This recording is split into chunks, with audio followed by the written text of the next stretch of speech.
Joaquim Maria Machado de Assis, o grande e esplendíssimo gênio que, junto a Shakespeare, foram os reis da literatura. Nascido em 21 de junho de 1839, no Morro do Livramento, no Rio de Janeiro, foi um novelista, poeta e contista pioneiro, podendo ser considerado o maior escritor do Brasil. Seu pai era pintor de paredes, filho de escravos libertos, Francisco José de Assis, e sua mãe, uma lavadeira, Maria Leopoldina da Câmara Machado. Neto de escravos, estudou pouquíssimo em escolas e nunca frequentou uma universidade, baseando suas obras-primas no conhecimento adquirido com a vida e experiência. Na adolescência, conheceu Francisco de Paulo Brito, dono de livraria, jornal e tipografia. Em 1856, foi contratado como aprendiz de tipógrafo na imprensa oficial, onde foi incentivado como redator por Manuel Antônio de Almeida, diretor do jornal e romancista. Perto dessa época, Machado conheceu José de Alencar, quem lhe ensinou inglês, abrindo portas para ser influenciado por Laurence Sterne, William Shakespeare, Lord Byron e Jonathan Smith. Atingiu um maior sucesso com suas escritas baseadas em críticas à sociedade do final do século XIX. Foi contista, cronista, jornalista, poeta e teatrólogo, além de fundador da cadeira número 23 da Academia Brasileira de Letras. Estudiosos afirmam que as obras de Machado podem ser separadas em duas fases. A primeira, influenciada por José de Alencar, apresenta características mais românticas, e a outra, sob influência de Xavier de Maistre, de características mais realistas. Obras da fase romântica: Ressurreição, 1872, A Mão e a Luva, 1874, A Yaya Garcia, 1878. Obras da fase realista: Memórias Póstumas de Brás Cubas, 1881, Dom Casmurro, 1899 e Quincas Borba, 1891. Machado de Assis participou de um dos principais movimentos literários do século XIX, o realismo. Baseado em sua oposição ao romantismo, sua idealização, egocentrismo e foco burguês, o movimento passa a mostrar a vida do proletariado, a racionalidade, a realidade da vida, o objetivismo e o universalismo. Criando romances documentais, as obras realistas buscam fotografar a realidade, voltar-se à psicologia e retratar a crítica à burguesia. Porém, Machado era burguês? Pelo contrário, como supracitado, o artista era neto de escravos, portanto pertencia a uma classe social muito baixa.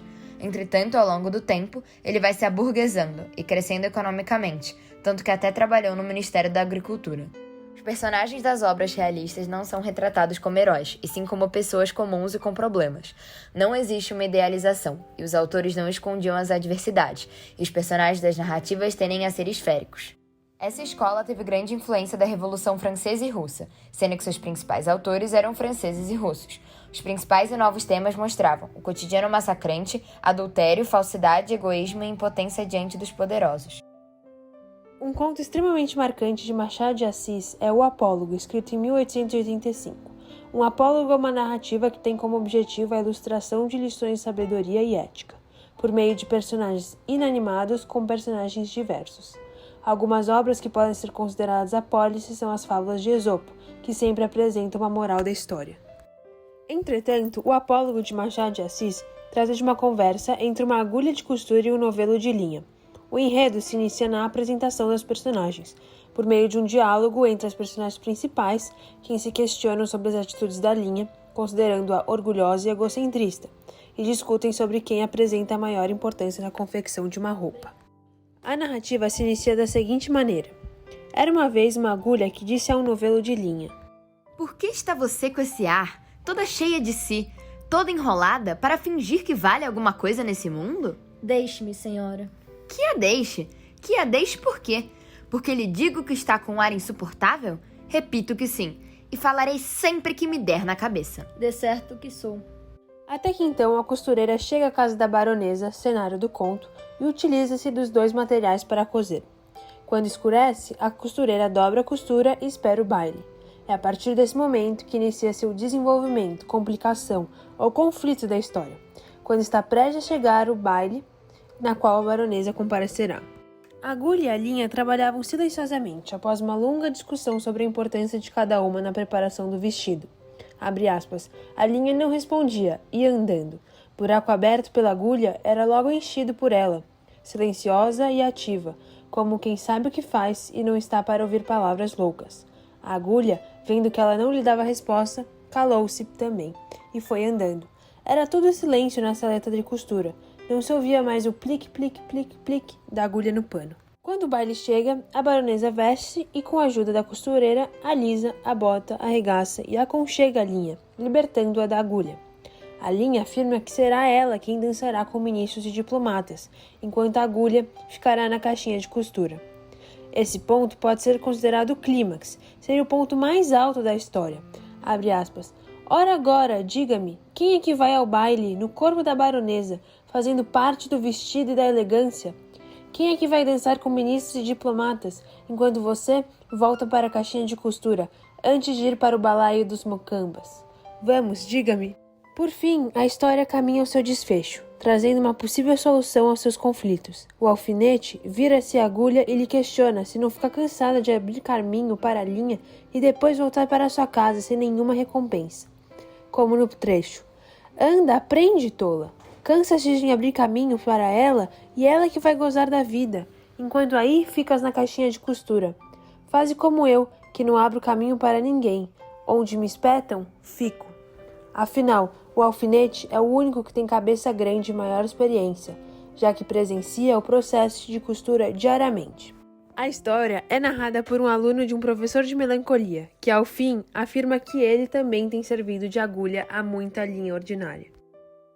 O conto que abordamos é uma narrativa em tempo cronológico, por seu andamento é linear, e não acontece como tempo psicológico, ou seja, alinear. O foco narrativo é em primeira pessoa, ou seja, é o narrador-personagem que participa da trama.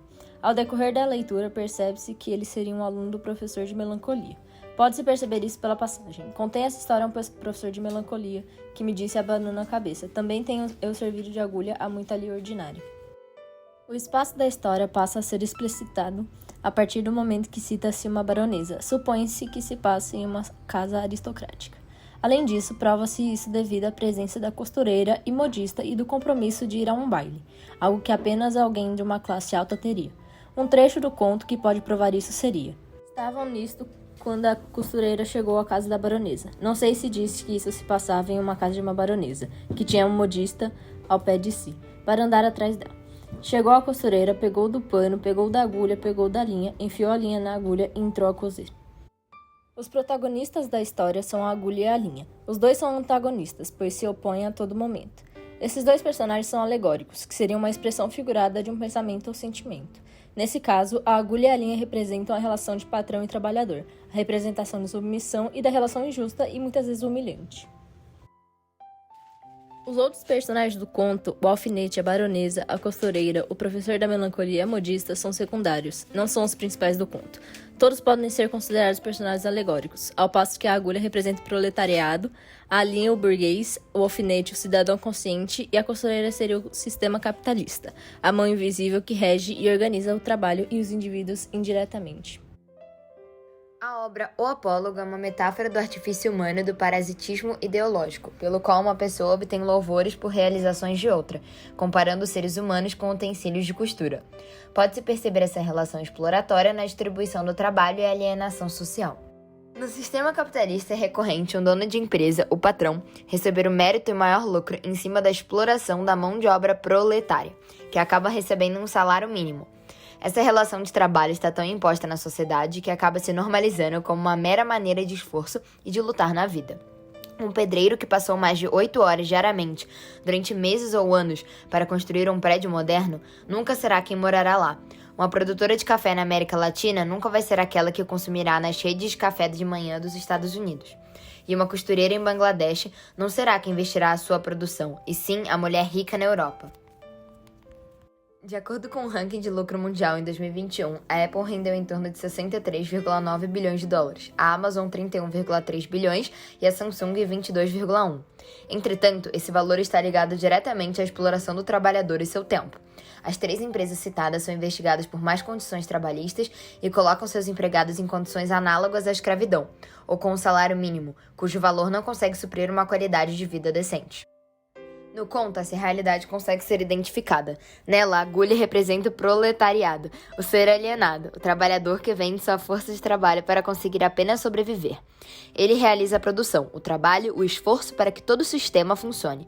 Sem ele, a rede de uma empresa, por exemplo, nunca se manteria viva. Já a linha é quem se beneficia do ato alheio.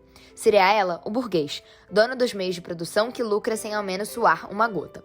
E por fim, o alfinete é aquele que não se encaixa em nenhum dos dois perfis, porém não é alienado socialmente. Ele é um indivíduo que realiza o seu trabalho, porém não abre espaço para nenhuma linha o seguir. Ele abre e fecha em si mesmo, não caindo na exploração capitalista. O alfinete é aquele sujeito que possui consciência de classe. Com a fala final do professor de melancolia, pode-se identificar a conexão entre o mundo humano e o material. Ele é quem representa as pessoas exploradas e usadas, que não são reconhecidas no mundo.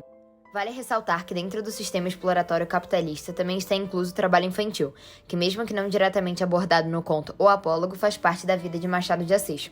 O escritor precisou sair da escola e nunca frequentou uma universidade, pois precisava trabalhar ajudando sua família financeiramente. Entretanto, essa situação não é rara no Brasil.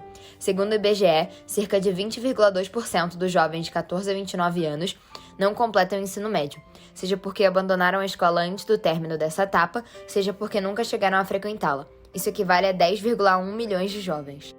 Contos como esse de Machado de Assis são característicos do realismo. Como já citado anteriormente, mostram a realidade da classe trabalhadora, sem idealizar ou romantizar a vida, como aconteceu no movimento literário anterior. Não há mais espaço para criar fantasias do trabalho e da vida daquele que foi empregado, ou de tratar apenas de indivíduos ao invés de grupos sociais. Deve-se abrir os olhos para os problemas da sociedade e fotografar o que realmente acontece, assim como o próprio nome diz, realismo. Machado possui papel fundamental para certa luta. O escritor retratava os problemas graves e fortes em belas escritas que encantam os olhos e a mente. Numa época de movimentos sociais como o abolicionismo, o artista conseguiu expressar-se através das figuras de linguagem, e mesmo que representando como um branco burguês. Machado conseguiu, através das palavras, lutar contra o sistema opressor.